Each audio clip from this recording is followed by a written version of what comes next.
Well, good morning from Two Happy Children Farm. We got a bright and sunny day. It's 58 and we're heading to a high of 70. It's December 17th, and I wanted to document what my field is looking like and what we're doing in this corn this year that's different than last year. So we've had a really wet fall, and that followed extremely dry summer. Our pollination happened after 3 weeks after we had our last rain, and then we didn't have rain again for 2 weeks after that, after pollination. So we went all the way through pollination with no rain and 90-degree temperatures and a dry south wind. Very unusual. This was our second driest pollination period in 30 years.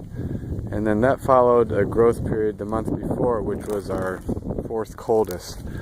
So the plants never really got going in the month where they had moisture, and then once they hit the pollination month, it was hot and dry. So consequently, my stubble is pretty skinny this year, and we started to see the spots where that drying out really affected our farm. So after, I think this is our fourth year of no-till, I strip-tilled the farm immediately after harvest.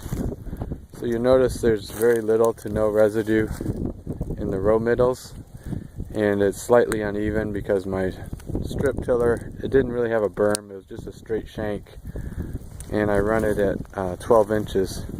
So we kind of blew up some soil here, and it's uneven.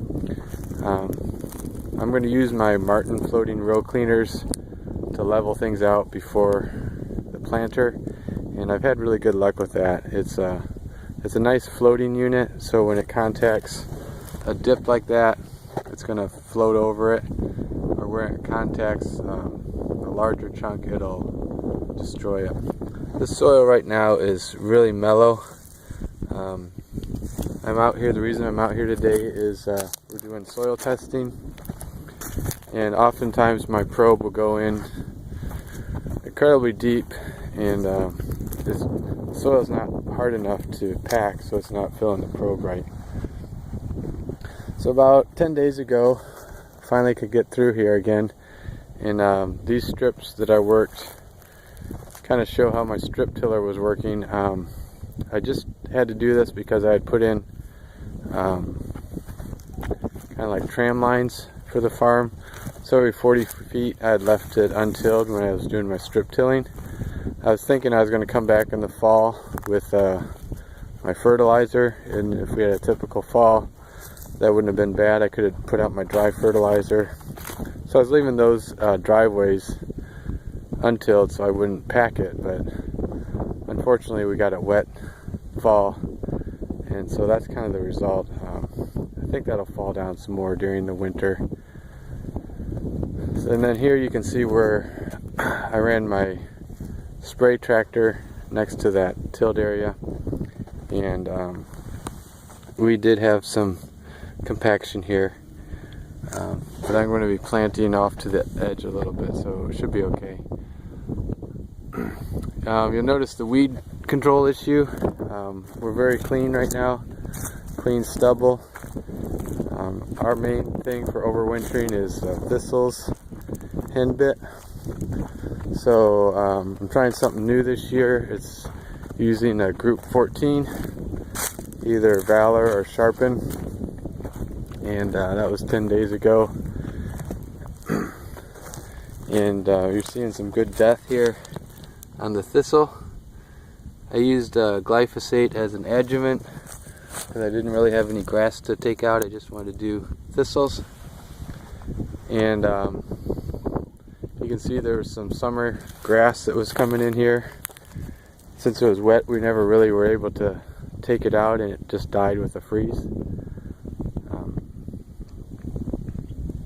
So the plan is to use that group 14 as a carry through all the way through second collar, which will be sometime in March, and using that as a residual to hold down the winter annuals. And then when hopefully that V2 stage comes, we're looking at small grasses and small broadleaves that we'll be able to take out. I'm looking at using group 15 on that, as in putting down a residual then, and then maybe an HPPD for the small grasses, which I found works really well, along with some maybe some atrazine. So that's my field state right now. If you ever wondered what the residue breakdown was in Texas, it's pretty damn fast. If you remember, we did soybeans last fall, or a year ago. Still have stubble standing there.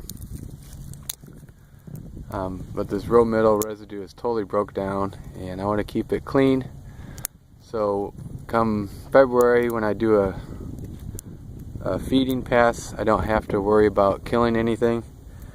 It'll still be black. It's hard to kill in the winter anyways, and then you may end up with a cold soil where you're planting into partially dead henbit. I don't want to do that again. So I want to go nice and clean all winter, and then plant and have it held until second collar stage. A lot different than I think you guys are doing in Minnesota or Illinois or anything else, just because our residue is always breaking down here really fast.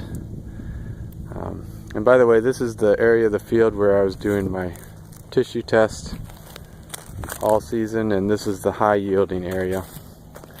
And I'm starting to see why it probably didn't yield as good as I wanted it to. This is actually a little bit low here, and you can see there's some compaction here when I drove through about 2 weeks ago. It's more than likely this area had been pretty packed after the 4th year of no-till. So sorry it's a little long. I haven't done these for a while, but I just wanted to document the state of the field. Mid-December, we're heading to high temps, and then tomorrow it's supposed to be 70 again. So we do get freezes, but we can go a long time without them, and just constantly chewing through that residue. Thanks for watching.